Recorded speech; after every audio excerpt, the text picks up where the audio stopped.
खुलुमबाय बेयो बड'लेण्ड इंखं टेलिभिजन दिनै 18 नभेम्बर 2022 शुक्रबार खालि सानसेनि बरादखौ नोंथांमोननि खाथियाव लाबोदों आं सदानन्द दैमारिया।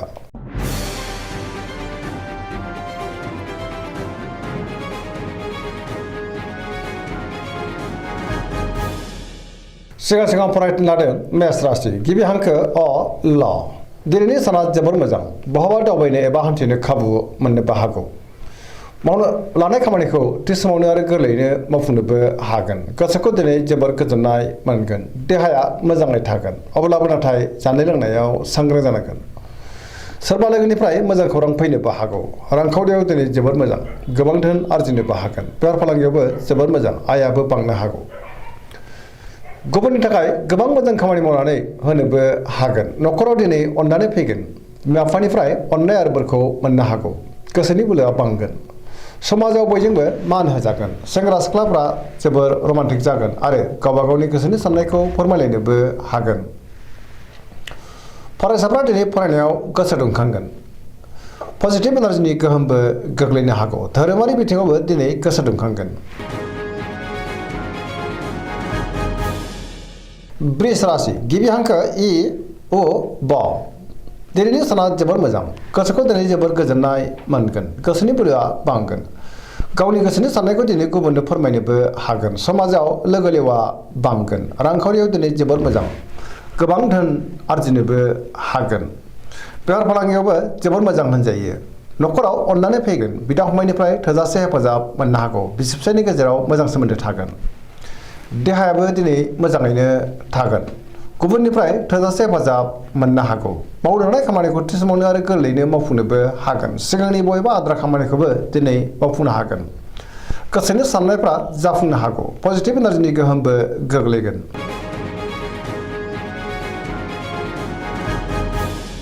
मिथुन राशि गिबि हांखो क स दिनैनि साना जोबोर मोजां पजिटिभ एनार्जिनि गोहोम गोग्लैनो हागौ। मोनफ्रोमबो बिथिङाव जाफुंसारगोन। गियाननि आंखाल जानाय नङा। गोसोखौ दिनै जोबोर गोजोननाय मोनगोन। गोसोआ जोबोर खुसिबो जागोन। देहाया मोजाङै थागोन अब्लाबो नाथाय जानाय लोंनायाव सांग्रां जानांगोन। रांखावरियाव दिनै जोबोर मोजां बेफार फालांगियावबो मोजां होनजायो। न'खराव अननानै फैगोन। समाजाव मान मोनगोन। गोबां खामानियाव दिनै मुखुबबो थानो हागौ। गोसोनि बोलोआ बांगोन। गावनि गोसोनि साननायखौ गुबुननो फोरमायनोबो हागोन। सोरबा लोगोनिफ्राय थोजासे हेफाजाबबो मोननो हागौ। सोरजोंबा बाख्नाय जानोबो हागौ। गुबुनजों मोजां सोमोन्दो लाखिनो रोंगोन। लाइमोनफ्रा जोबोर रमान्टिक जागोन आरो गावबा गावनि गोसोनि साननायखौ फोरमायलायनोबो हागोन। कर्कट राशि गिबि हांखो द ह दिनैनि साना जोबोर मोजां गोसोखौ दिनै जोबोर गोजोननाय मोनगोन। सोरबा लोगोजों बाख्नाय जानो हागौ। मावनो लानाय खामानिखौ थि समावनो आरो गोरलैयैनो मावफुंनोबो हागोन। सिगांनि बबेबा आद्रा खामानियाव दिनै मावफुंजानो हागौ। गोसोनि साननायफोरा जाफुंनो हागौ। गोसोआव पजिटिभ साननाय फैगोन। गोथों आरो गोग्गो साननो रोंगोन। गियाननि आंखाल जानाय नङा। रांखावरियाव मोजां अब्लाबो नाथाय खरसायाबो बांनो हागौ। बेफार फालांगियाव मोजां होनजायो। समाजाव लोगो लेवा बांगोन। देहाया दिनै मोजाङैनो थागोन। गुबुननिफ्राय थोजासे हेफाजाबबो मोननो हागौ। फरायसाफ्रा दिनै फरायनायाव गोसो दुंखांगोन आरो मोजां फिथाइ मोननोबो हागोन। सेंग्रा सिख्लाफ्रा जोबोर खुसि जागोन आरो गावबा गावनि गोसोनि साननायखौ फोरमायलायनोबो हागोन।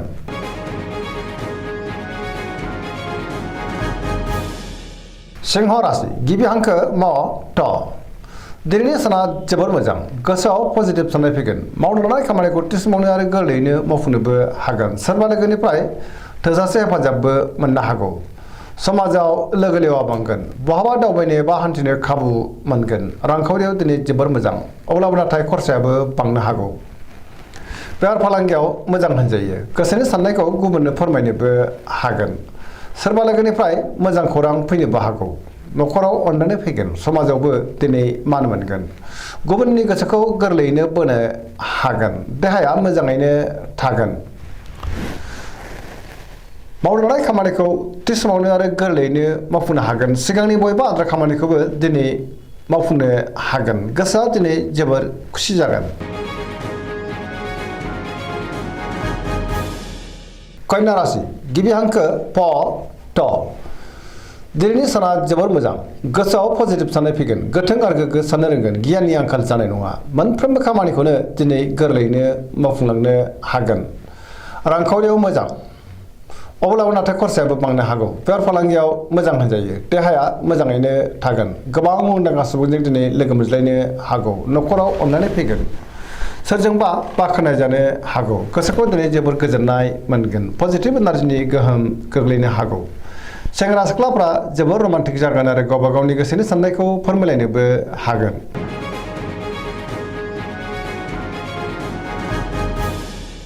तुला राशि गिबि हांखो र ट दिनैनि साना जोबोर मोजां गोबां मोजां खाबु फैनोबो हागौ गोथों आरो गोग्गो साननो रोंगोन गियाननि आंखाल जानाय नङा गोसोनि बोलोआ बांगोन गावनि गोसोनि साननायखौ गुबुननो फोरमायनोबो हागोन मावनो लानाय खामानिखौ थि समावनो आरो गोरलैयैनो मावफुंनो हागोन बहाबा दावबायनो एबा हान्थिनो खाबु मोननोबो हागौ देहाया मोजाङैनो थागोन रांखावरियाव मोजां बेफार फालांगियावबो मोजां होनजायो न'खराव बिसि फिसायनि गेजेराव अननानै फैगोन समाजाव दिनै गोबां मान मोनगोन गुबुननि थाखाय गोबां मोजां खामानि मावनानै होनोबो हागोन समाजनि खामानिखौबो दिनै मावफुंनो हागोन सोरजोंबा बाख्नाय जानानै गोसोखौ दिनै जोबोर गोजोननाय मोनगोन सेंग्रा सिख्लाफ्रा जोबोर रमान्टिक जागोन आरो गावबा गावनि गोसोनि साननायखौ फोरमायलायनोबो हागोन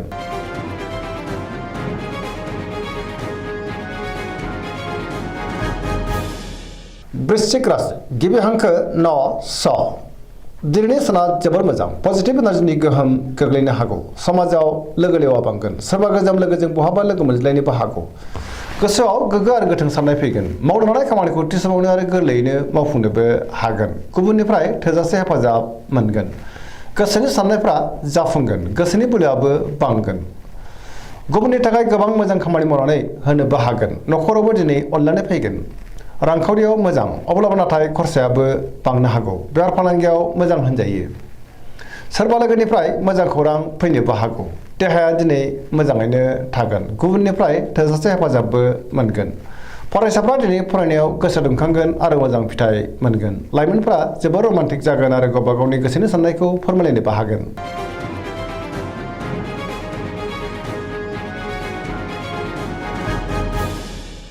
धनु राशि गिबि हांखो ढ फ भ दिनैनि साना जोबोर मोजां गोसोखौ दिनै जोबोर गोजोननाय मोनगोन सोरजोंबा बाख्नाय जानोबो हागौ मावनो लानाय खामानिखौ थि समावनो आरो गोरलैयैनो मावफुंनोबो हागोन सिगांनि बबेबा आद्रा खामानियाबो दिनै मावफुंजानो हागौ गोसोनि साननायफ्रा जाफुंगोन रांखावरियाव मोजां अब्लाबो नाथाय खरसायाबो बांगोन बेफार फालांगियाव मोजां होनजायो समाजाव मान मोनगोन बहाबा थाङोब्ला दिनै जोबोर मोजां आरो मोजाङैनो हान्थिनोबो हागोन सोरबा लोगोनिफ्राय मोजां खौरां मोनगोन न'खराव दिनै अनलायनाय फैगोन बिदा फंबायनिफ्राय थोजासे हेफाजाब मोननो हागौ बिसि फिसायनि गेजेरावबो मोजां सोमोन्दो थागोन सेंग्रा सिख्लाफ्रा जोबोर खुसि जागोन आरो गावबा गावनि गोसोनि साननायखौ फोरमायलायनोबो हागोन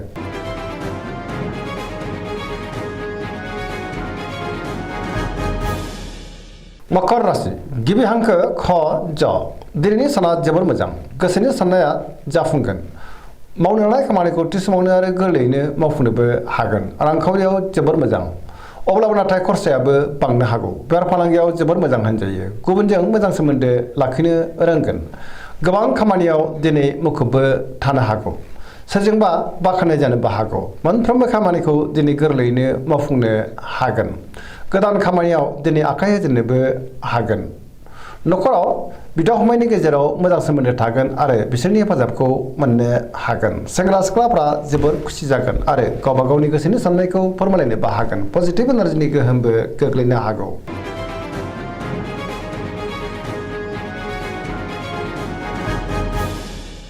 कुम्भ राशि गिबि हांखो ग स दिनैनि साना मोजां आरो गाज्रिनि गेजेरजों बाबेनलांगोन गोसोखौ दिनै जोबोर गुलाय गुजाय मोननो हागौ मावनो लानाय खामानिखौ मावफुंनो गोब्राब जागोन माबा नङा माबा मोनसे हेंथा फैनोबो हागौ समाजाव मान मोनगोन अब्लाबो नाथाय नेगेटिभ एनार्जिनि गोहोमबो गोग्लैनो हागौ सोरजोंबा रायखोमा जानोबो हागौ रांखावरियाव मोजां बेफार फालांगियावबो मोजां होनजायो देहाया बारा मोजां थानाय नङा गोबां रोखोमनि देहायारि जेंनाजों दिनै मोगा मोगि जानांनो हागौ गगा बायदिसिनाजों खस्थ' मोननांनोबो हागौ न'खराव बिमा बिफानि अननाय आरो बोरखौ मोननो हागोन बहाबा थाङोब्ला दिनै लामा सामायाव सांग्रां जानांगोन नेगेटिभ एनार्जिनि गोहोम गोग्लैनो हागौ